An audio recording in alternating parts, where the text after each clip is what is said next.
Hi friends, Procter and Gamble इस group की दो कंपनियां स्टॉक मार्केट में लिस्टेड है। First one is Procter and Gamble health limited और सेकंड है Procter and Gamble hygiene and health care limited. तो आज हम लोग PGHL यानी Procter and Gamble health limited का रिव्यू करेंगे। इस स्टॉक को मैंने अपने पोर्टफोलियो स्टॉक में जगह दी है। ऐसा क्यों, ये आने वाले कुछ स्लाइड्स में आपको पता चलेगा। आइए थोड़ा बहुत ब्रीफली कंपनी के बारे में जान लेते हैं, उनके प्रोडक्ट्स क्या है और उसके बाद कंपनी के फंडामेंटल्स की स्टडी करेंगे। तो प्रॉक्टर एंड गैम्बल ने मर्क लिमिटेड करके कंपनी थी इंडिया में, जो कि एक मर्क एशियन इस ग्रुप की सब्सिडरी थी जो 1967 में आई थी इंडिया में। सो उसको एक्वायर करके ये प्रॉक्टर एंड गैम्बल हेल्थ बना है। ठीक है। सेकंड, इनका जो डोमेन है काम करने का वो मैन्युफैक्चरिंग और मार्केटिंग है, किसमें? Pharmaceuticals, bulk drug, fine chemicals और पिगमेंट्स में। थर्ड, जो इंपॉर्टेंट चीज़ है जिसके ऊपर हमें फोकस करना चाहिए कि इनका मेजॉरिटी ऑफ स्कोप जो है वो VMS सेगमेंट में आता है। अब ये VMS क्या है? V for vitamin, M for minerals and S for supplement. ये लोग बिलीव करते हैं कि जो हेल्थी लाइफस्टाइल है और इंप्रूव क्वालिटी ऑफ लाइफ, इसके लिए ये चीज़ें काफ़ी इंपॉर्टेंट है। जहाँ पे डिफिशियंसी मिलती है वहाँ पे इनके प्रोडक्ट्स ज़्यादातर यूज़ होंगे। तो इनके अभी प्रोडक्ट्स कौन से हम लोग उसको रिव्यू करते हैं। तो सबसे पहले आता है न्यूरोबिन फोर्टे। ठीक है, ये विटामिन B कॉम्प्लेक्स की टैबलेट है। सेकंड वन आता है इवियन, जो कि विटामिन E के, जनरली आप V फॉर विटामिन बोला था ना, तो उसमें ये आता है। उसके बाद आप देख सकते हैं कॉड लिवर ऑयल, जो कि विटामिन A और विटामिन D रिच है। उसके बाद आता है नेविसन, नेसिवियन, यानी ये नसल स्प्रे है, जो नोज है ना, नोज के थ्रू स्प्रे करके जो भी ब्लॉकेज होता है ना उसको क्लियर करने के लिए काम में आता है। पॉलीबॉयन, ये वाला जो है विटामिन B कॉम्प्लेक्स का साइरप है। ठीक है। और लास्ट में आता है लियोजिन, अब ये है फॉलिक एसिड यानी आयरन वाली टैबलेट। ठीक है। तो इनके प्रोडक्ट्स इतने ही है। ठीक है। और ये कुछ इंटरमीडिएट जो होंगे जो अदर कंपनीज को वगैरह दे सकते हैं, तो वो जनरली इस सेगमेंट में आएंगे। आप देख सकते हैं यहाँ पे bulk drug, fine chemicals, okay, इस सेगमेंट में आएंगे। तो जनरली इनका जो प्रोडक्ट का स्कोप है वो काफी कम है, लेकिन क्योंकि ये लार्ज स्केल में यूज होता है और इसका एक्सपोर्ट भी होता है अदर कंट्रीज को, इसी वजह से ये कंपनी अच्छा खासा रेवेन्यू जनरेट कर पाती है। ठीक है। अभी इनका मैन्युफैक्चरिंग फैसिलिटी कहाँ पे है? तो ये आता है गोवा में, उस गांव के अंदर। ठीक है। और इनका जो इनिशियल जो बिजनेस था वो विटामिन E का था, जहां से ये बढ़ के एक manufacturing pharma and chemical products बनाने वाली कंपनी बन गई। यानी धीरे धीरे इन्होंने अपना एक्सपेंशन किया है और इनके जो प्रोडक्ट है ये 13 कंट्रीज में एक्सपोर्ट किए जाते हैं under Procter and Gamble personal health care international limited के अंदर। ठीक है। तो इसीलिए हमें रेवेन्यू वगैरह में आपको आगे देखने के लिए मिलेगा। तो ये तो हो गया बेसिकली इनका वाला ओवरऑल बैकग्राउंड। तो बैकग्राउंड बहुत अच्छा नहीं है, बट ठीक है, मतलब इसको हम लोग 2 या 3 क्वांटिटी में अपने पोर्टफोलियो में जगह दे सकते हैं, उससे ज़्यादा नहीं देना। पोर्टफोलियो में क्यों इसलिए किया है, रीजन आगे पता चलेगा। ज़्यादा नहीं, 15 से 20 हज़ार 25 हज़ार लगाना है इस कंपनी में। अभी हम लोग अगर इसके फंडामेंटल्स को स्टडी करें तो कंपनी का मार्केट कैपिटलाइजेशन आता है 9690 करोड़, यानी अभी भी मिड कैप कंपनी है। कंपनी के पास काफी पोटेंशियल है आगे में लार्ज कैप बनने का और भी उनका वाला मार्केट कैपिटलाइजेशन बढ़ाने का। स्टॉक का पी आता है 50.5, जो कि इंडस्ट्री के पी से कम है और ये थोड़ा सा अभी रीजनेबल वैल्यूएशन पे मिल रहा है। कंपनी का ROE और ROCE देखिए अच्छा है, 21% और 29.3%। कंपनी का फेस वैल्यू 10 है। आने वाले टाइम पे क्वाइट पॉसिबल है कि हमें इसका स्प्लिट देखने के लिए मिले। डिविडेंड यील्ड देखिए जबरदस्त 3.3% का, और कंपनी के ऊपर डेप्ट ना के बराबर है, थोड़ा बहुत है, वो कंपनी कभी भी निकाल सकती है। और करंट प्राइस की अगर बात करूं मैं तो 5828, इस प्राइस के बारे में एनालिसिस आगे में करेंगे। कंपनी ने स्प्लिट या बोनस अभी तक नहीं दिया है। डिविडेंड की बात करें तो 2019 में इन्होंने 410 रुपीज का दिया था और 2020 में इन्होंने दिया था 230 रुपीज का। अभी ये 2 या 3 इसमें रह सकता है इंस्टॉलमेंट में, मैं आपको कंपाइल करके ये नंबर बताया हूँ।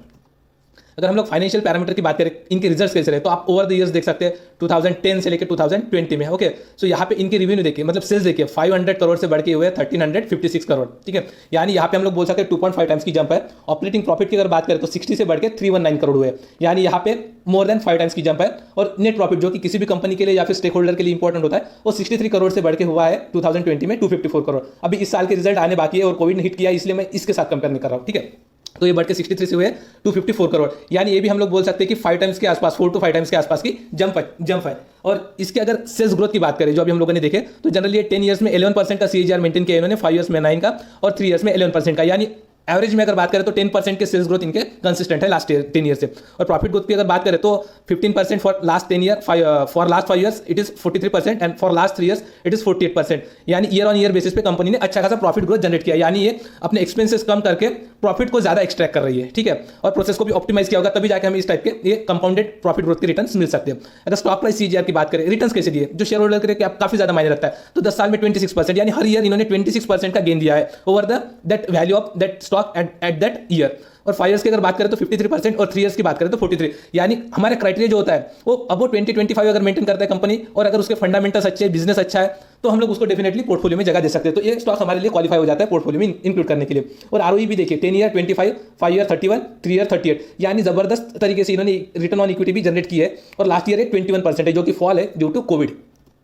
अगर हम लोग स्टॉक प्राइस की अगर बात करें तो यहाँ पे 2008 से अगर आप 2021 का अगर चार्ट देखेंगे तो आप देख सकते हैं डिसेंट परफॉर्मेंस है कंपनी का। ठीक है, कहीं पे भी ऐसे एकदम मेजर ऐसा फॉल नहीं है। 20-30% का करेक्शन है किसी किसी जगह पे, बट वो कभी कभी किसी क्वार्टर में रिजल्ट्स वगैरह अच्छे नहीं आए, कंपनी ने परफॉर्म नहीं किया, तो उस टाइम पे ऐसा करेक्शन होना क्वाइट पॉसिबल होता है। लेकिन ओवर द लॉन्ग पीरियड अगर देखें तो कंपनी का प्रोफाइल काफी अच्छा रहा है प्राइस चार्ट का। अगर सपोर्ट की बात करें तो अच्छा खासा सपोर्ट एक करंट मार्केट प्राइस पे, बट उसके नीचे अगर हम लोग कंसिडर करें तो 5500 और सेकंड आ जाता है 5200 पे, ठीक है। रेजिस्टेंस की अगर बात करें तो पहला रेजिस्टेंस आ जाता है 6600 पे, दूसरा 6800 और थर्ड वाला 7500 है। 7500 जो है इसका ऑल टाइम हाई है जो इसने 3-4 महीने पहले अचीव किया था। अभी इसका रिकमेंडेशन जो है वो आप जनरली अगर सपोर्ट पे लेते तो आपको अच्छा खासा रिटर्न मिल सकता है, और फ्यूचर में अगर इसने अच्छा खासा ग्रोथ दिखा दिया तो आप जब भी इसमें डिप मिले, ठीक है, तो उस टाइम पे आप ले सकते हैं। अगर टारगेट की बात करें तो 1 ईयर में मुझे ऐसा लगता है कि 8000 इस कंपनी ने अचीव कर लेना चाहिए, 3 इयर्स में 16000 और 5 इयर्स में 31000। अब ये कंपनी के परफॉर्मेंस के ऊपर डिपेंड रहता है। हम लोग जनरली पास्ट हिस्ट्री देख के ये कंक्लूड कर पाते हैं कि ठीक है कंपनी अच्छा है, उनके जो प्रोडक्ट्स है अच्छे हैं और ये ओवर द ईयर्स चलते रहेंगे, तो यहाँ से इस टाइप के रिटर्न हम लोग एक्सपेक्ट कर सकते हैं।